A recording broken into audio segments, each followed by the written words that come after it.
কই গো, কোথায় গেলে বউগুলা সব? আমার বাসের ঘর কোন ঘরে সাজিয়েছো?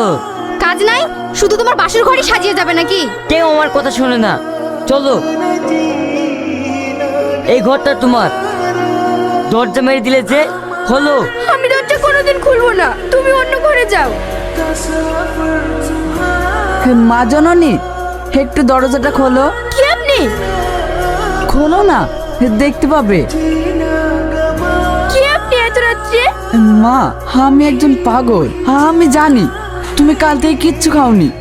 এই নাও, এগুলা খেয়ে নাও। না, আমি এখানে মরবো, তবু কিচ্ছু খাবো না। আমি জানি তুমি শাহিনকে খুব ভালোবাসো। শাহিন আমাকে সব বলেছে, তোমাদের সব ব্যবস্থা আমি করব।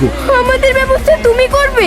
হ্যাঁ রে মা, তার জন্যই তো আমি তোর কাছে এসেছি। তুই একটু ধৈর্য ধরে থাক, আর দরজা কখনো খুলবি নি। ঠিক আছে পাগল বাবা।